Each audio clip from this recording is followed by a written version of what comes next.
Hey everyone, it's Monday,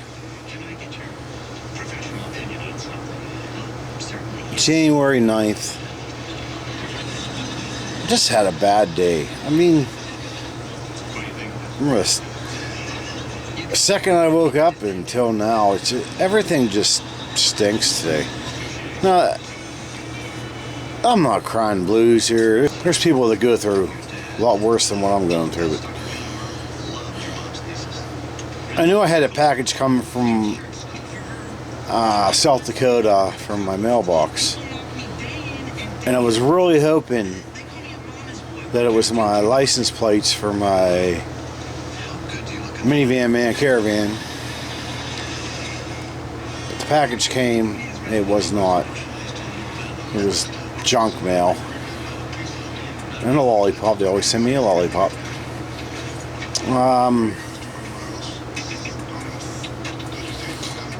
I went to work this morning.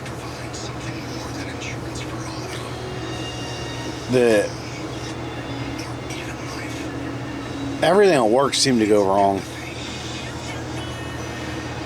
I had to pick a simple lock for a door that goes from a garage into the basement. I could not pick this lock. There was a reason. It was basically the top pins that were the issue. I did manage to shim it and get it open to rekey it. Somebody had been coming to their home, and I guess a family member, and taking what they wanted.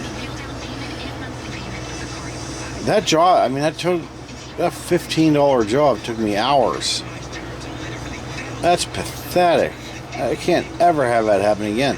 So now what I have to do, now this is a 1960 doorknob. It was a Yale, the Y1 key.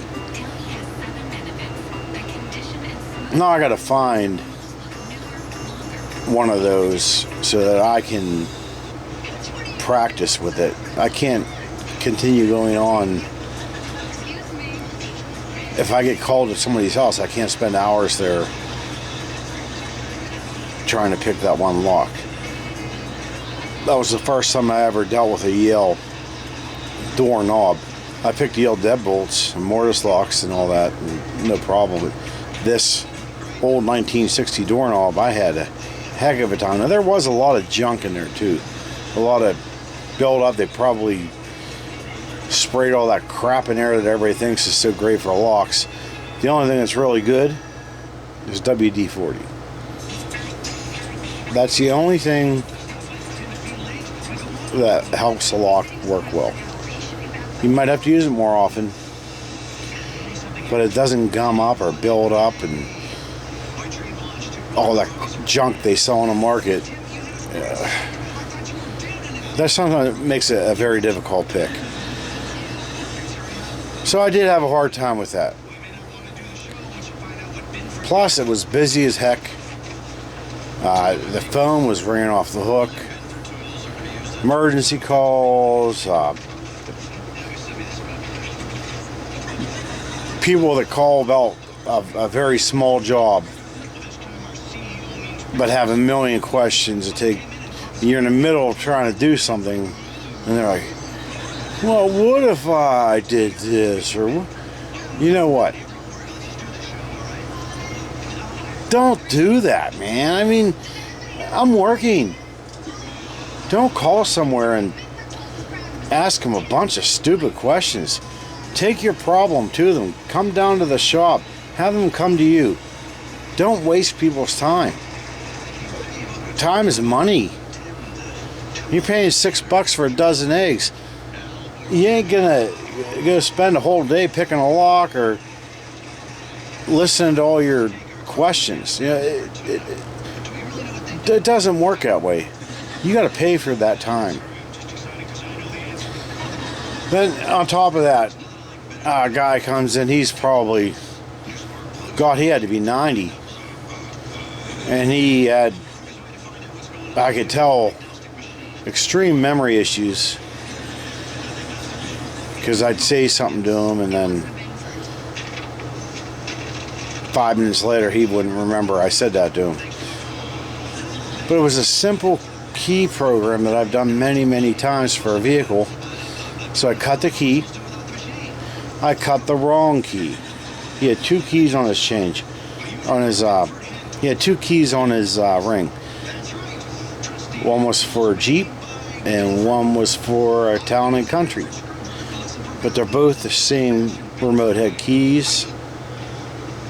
And I duplicated the wrong one. So I get out there, I get the program all ready to go, and I go to turn the key and it won't turn. So then I had to grab a shell, a remote head key shell, take all the guts out of that new one, put it into there, and recut that key to his Town and Country. I can't tell you how many Town and Countries, Dodge Grand Caravans I programmed the keys for. In less than a minute. Then this one says, enter PIN. Okay, no problem. I'll back out of the program and read the PIN. When I go to read the PIN, it's not happening. It's not giving me the PIN. This guy ends up I have to tell him he has to go to the dealer with his registration card. I understand it's security issues, you know. You don't want just anybody making a key for your car. To get the PIN. Then bring the PIN back to me because the key's already cut. I'm $50 into this job already with keys. Not his fault, my fault. I ruined one. And I couldn't program the other. Well, he never showed back up. I'm pretty sure he got lost, and I may never see the guy again. I don't know. So maybe a $50 loss there. And then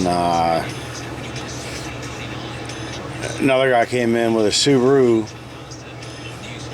I had the fob for it, and he claimed that the dealer had the fob cheaper than we did, which most you don't know. We're normally a third of the cost of the dealer. The dealer charges $300 for something, we're probably around $100 or $110. So I think he mixed his numbers up. He's supposed to come back. I have things sitting out ready for him, the fob. Then I had what was it? Some foreign car, Hyundai or something. No, it might have been a Honda. No, was it? I think it was a Hyundai, yeah. Again, my computer would not program it. It said dealer only.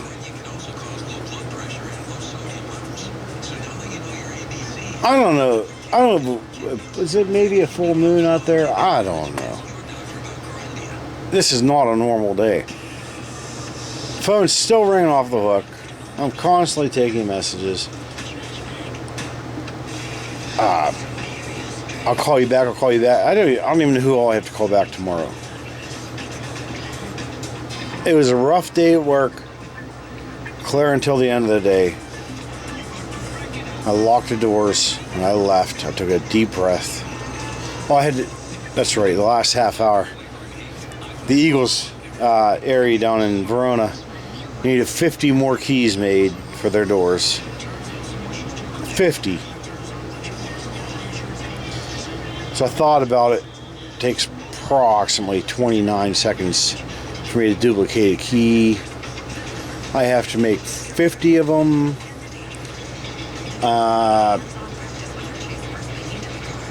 It was just about 4 o'clock. I was done at 4:30. And I dropped 2 keys. I think I had it done at 4:25. And then I was done in 5 minutes. So it's just been one of those days.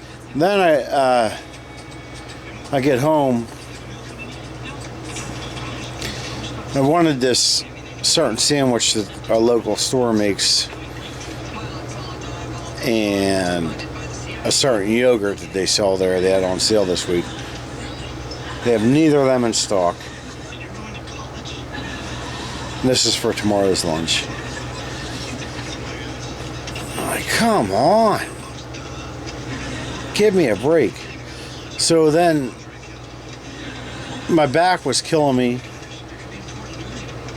from work today.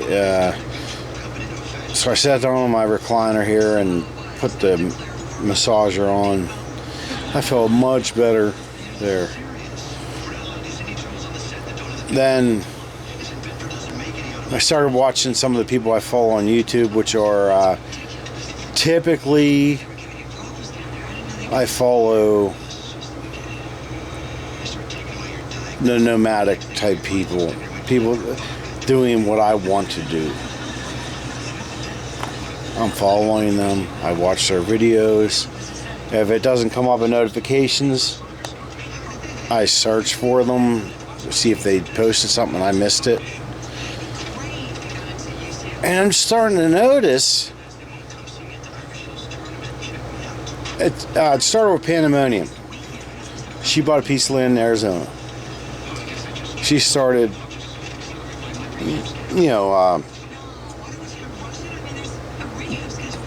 improving the land. It's really nice what she's doing. They're still out there having her adventures and fun. She's not really traveling anymore. Then Camper Van Kevin, I see he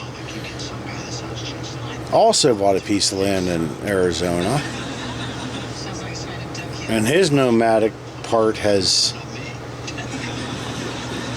gone away. Basically, he's got a piece of land. He's got some tiny houses on it they brought in. I still follow and watch their videos anyway because I like them. They're entertaining to me. And then Nomadic Fanatic, Eric bought a piece of land also. Nomadic Fanatic was the one I originally followed in the very, very beginning. And I watched every single one of all of those people's videos. And he bought a piece of land. He is still traveling though. He's in Florida now on the 19th, I think it is. He'll be at the RV show in Tampa at a meet and greet. He's still traveling. I'm so happy about that. And he puts out a ton of videos. Every day or two he's got a video out. Dave's RV Life, I follow him. I watch every one of his videos. He's having some of the same problems as me right now. His furnace isn't working. His buddy heater isn't working. My two problems, besides the water heater, which I can't work on because I'm in Pittsburgh. So I had to winterize my RV. So I can't really test the water heater and do all that stuff right now. But the furnace, I'm dumb when it comes to that. I took the cover off outside. There's nothing to access to. I looked inside. I can't find this.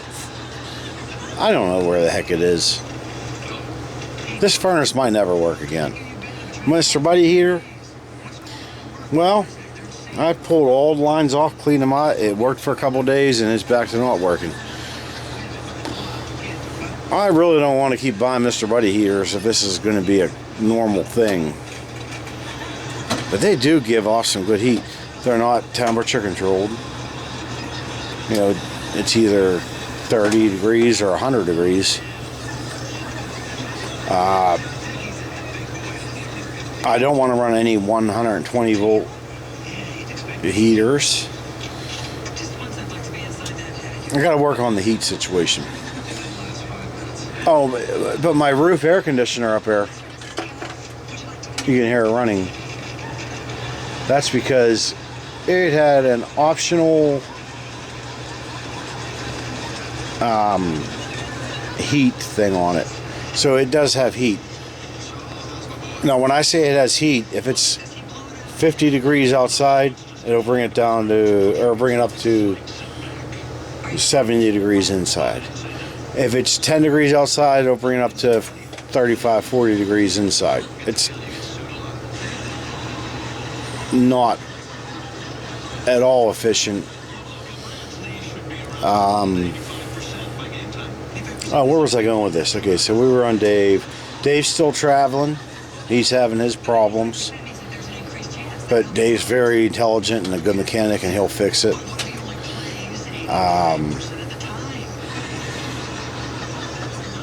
Then I watched another one today. Well, first of all, RV Prepper Wayne, I'm not sure what happened to him. He hasn't been putting out any videos. I'm hoping he's okay.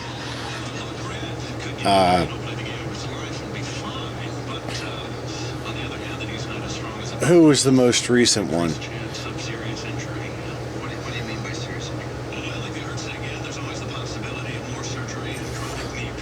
The bread truck guy. I don't even remember his name. The guy, the cool beard that gets pulled over a lot and lives in his bread truck. He bought land in Arizona. And he put a video out about how, hey, I've been doing this 5 years. I don't plan on doing this forever. I really liked Paul Barger. That's his name. I really liked watching his videos. He says he's going to continue to be adventurous, and even though he bought 10 acres, he got a nice piece of land, and he's going to grow his own food, and I think he's going to have livestock. I'm still going to follow Paul Barger. I'm still going to follow everybody. The thing is, I haven't even started I live in my RV in a driveway. I haven't even started truly traveling, like full time. And I feel like by the time I am traveling full time, everybody else will be done with it. They're gonna all, we're not doing this anymore. I get it though. Gas prices are stupid. Food prices are everything is so darn expensive right now that I can understand why people are giving up on this. It's really hard enough as it is living in an RV. With the price of everything going up, that almost makes it not worth it.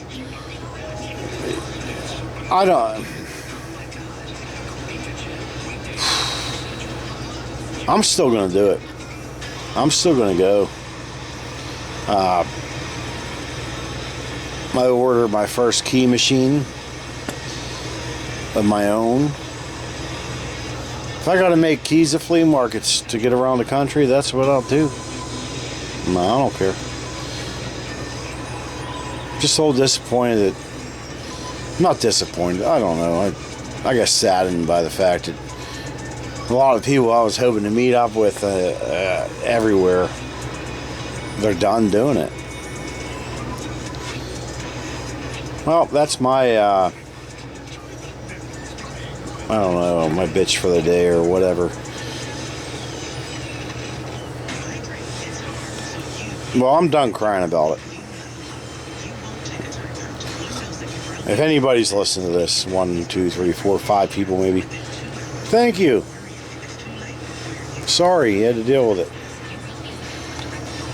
And